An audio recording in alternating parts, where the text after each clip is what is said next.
যুক্তরাষ্ট্রের প্রযুক্তি খাতের শীর্ষস্থানীয় ধনকুবের ইলন মাস্ক আমেরিকা পার্টি নামে নতুন একটি রাজনৈতিক দল গঠনের ঘোষণা দিয়েছেন। প্রেসিডেন্ট ডোনাল্ড ট্রাম্পের সঙ্গে তার বিরোধ প্রকট হয়ে ওঠার প্রেক্ষাপটে স্থানীয় সময় শনিবার ৫ জুলাই সামাজিক যোগাযোগ মাধ্যম এক্সকে দেওয়া এক পোস্টে এ ঘোষণা দেন টেসলা ও স্পেস এক্সের প্রধান নির্বাহী। পোস্টে মাস্ক লেখেন, আপনার স্বাধীনতা ফিরিয়ে দিতে আজ আমেরিকা পার্টির জন্ম হলো। তার এই ঘোষণার পর মার্কিন রাজনীতিতে নতুন আলোচনার জন্ম দিয়েছে। তবে মার্কিন প্রেসিডেন্ট ডোনাল্ড ট্রাম্প বা হোয়াইট হাউসের পক্ষ থেকে তাৎক্ষণিকভাবে কোনো মন্তব্য পাওয়া যায়নি।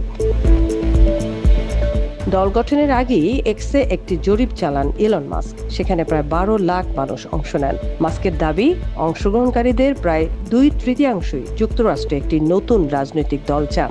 সম্প্রতি প্রেসিডেন্ট ডোনাল্ড ট্রাম্প বিতর্কিত বিগ বিউটিফুল বিল নামে পরিচিত কর ছাড় ও ব্যয় বাড়ানোর বিল সই করে তা আইনে পরিণত করেন। বিলটি নিয়ে তীব্র সমালোচনা করেন ইলন মাস্ক। তিনি বলেন, এই বিল যুক্তরাষ্ট্রকে দেউলিয়া করে দেবে। ট্রাম্পের দ্বিতীয় মেয়াদে ক্ষমতা গ্রহণের পর প্রেসিডেন্টের সবচেয়ে ঘনিষ্ঠ ছিলেন মাস্ক। ট্রাম্প প্রশাসনে গুরুত্বপূর্ণ পদেও দায়িত্ব পালন করেন তিনি। এমনকি ট্রাম্পের প্রচারণায় আর্থিক সহায়তাও দিয়েছিলেন এই ধনকুবের। তবে সাম্প্রতিক বাজেট পরিকল্পনাকে কেন্দ্র করে দুজনের মধ্যে টানাপোড়েন শুরু হয়।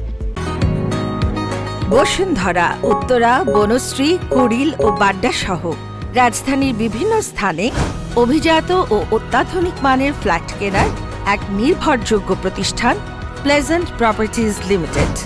তাই আপনার স্বপ্নের আবাসনের জন্য আজই যোগাযোগ করুন।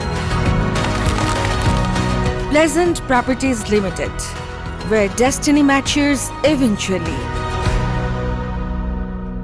মাস্কের নতুন দল গঠনের মধ্য দিয়ে সেই দ্বন্দ্ব আরও স্পষ্ট হলো। ইলন মাস্ক কিছুদিন আগেই জানিয়েছিলেন তিনি ট্রাম্পের ব্যয়বহুল বিলকে সমর্থন দেওয়া কংগ্রেস সদস্যদের বিরুদ্ধে লড়তে চান এবং প্রয়োজনে তাদের নির্বাচনে হারাতে অর্থ ব্যয় করতেও প্রস্তুত। এদিকে সপ্তাহের শুরুতে প্রেসিডেন্ট ট্রাম্প হুমকি দিয়েছেন, মাস্কের মালিকানাধীন কোম্পানিগুলোর জন্য কেন্দ্রীয় সরকার যে ভর্তুকি দেয় তা বন্ধ করে দেওয়া হতে পারে। VOD Bangla news desk.